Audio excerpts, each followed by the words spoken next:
අපි අද කතා කරන්නේ දරුවෙක් අපේක්ෂාවෙන් උපත් පාලන ක්‍රම භාවිතයෙන් තොරව නීතිපතා සංසර්ගයේ යෙදෙන යුවලකට දරුවෙකු පිළිසඳ නොගැනීම. එහෙම නැත්නම් මදසරුභාවයට බලපාන සැඟවුණු හේතු ගැන. පර්යේෂකයන් පවසන ආකාරයට දරුවන් අපේක්ෂාවෙන් සිටින යුවල 7 දෙනෙක්ගෙන් එක් යුවලක් මේ ගැටලුවෙන් පෙළෙන බව දැනට හඳුනාගෙන තියෙනවා.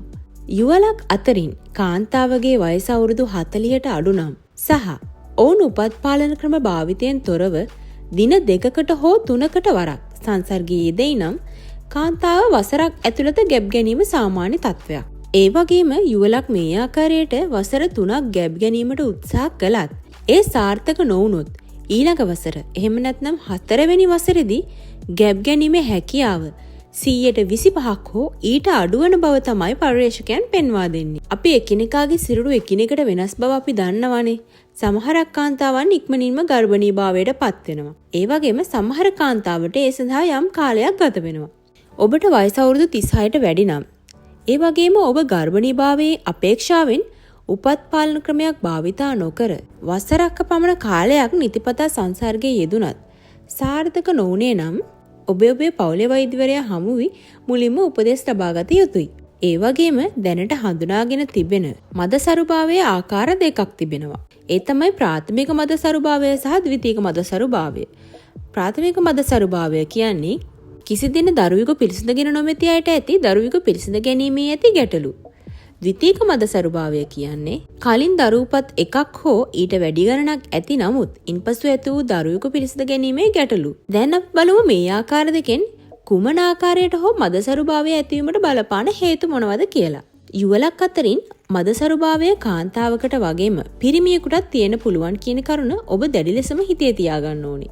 මේ සඳහා හේතුව ඉක්මනින් හෝ පහසුවෙන් හඳුනා ගන්න හැකියාවක් නැහැ.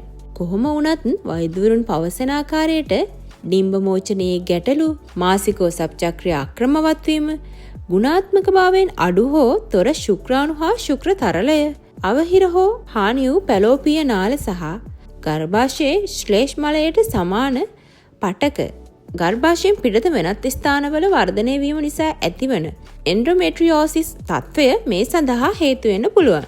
ඒ වගේම වයස්ගත වීම නිසා ඇතිවන ගර්භණී භාවයට පත්වීමේ හැකියාව අඩුවීම, උසානුව බර අනුපාතය එහෙම නැත්නම් BMI දර්ශකයේ 30ට වැඩි වීම, කැපී පෙනෙන ලෙස බර අඩුවීම, ක්ලැමීඩියා ඇතුළු සමහර ලිංගාශ්‍රිතව සම්ප්‍රේෂණය වන රෝග, ශුක්‍රතරලයේ ගුණාත්මක භාවයට සහ පිළිසිඳ ගැනීමේ හැකියාවට දැඩි ලෙස ඍජු බලපෑම් එල්ල කරන දුම්පානය සහ මත්පැන් පානය, ඇතම් පලිබෝධනාශක, රසායන ද්‍රව්‍ය හා ලෝහවලට නිරාවරණය වීම, කාන්තාව තුලත් විශේෂයෙන් පිරිමි සහකරුවන් තුල ඇතිවිය හැකි මානසික ආතතිය නිසා ලිංගික ආශාව නැති වී යාම හෝ අඩුවීම වගේ කරුණු මදසරුභාවය සඳහා හේතු වෙන අවදානම් සාධක ලෙසත් පර්යේෂකයන් පෙන්වා දෙනවා. ඊළඟට අපි බලමු මදසරුභාවය සඳහා දැනට හඳුනාගෙන ඇති සාර්ථක ප්‍රතිකාර ක්‍රම මොනවද කියලා.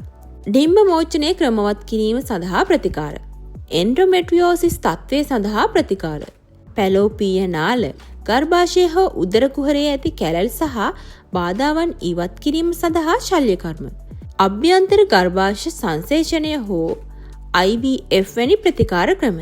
මේ ප්‍රතිකාර සඳහා ඔබ වෛද්‍ය මධ්‍යස්ථානයක් හෝ වෛද්‍යවරයෙක් තෝරා ගැනීමේදී ඊටම සැලකිල්ලෙන් සහ ප්‍රවේශමෙන් තෝරා ගැනීම නම් අනිවාර්යයි.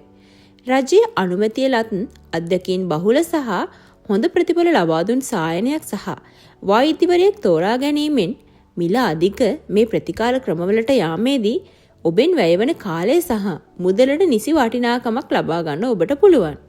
ඒ වගේම මේ ප්‍රතිකාරවලදී නිවුන් දරුවන් ලැබීමේ අවදානමකුත් තිබෙන බව සිහි තබා ගත යුතුයි. මෙවැනි වටිනා වීඩියෝ නැරඹීමට අපේ channel එක subscribe කරලා තියාගන්න.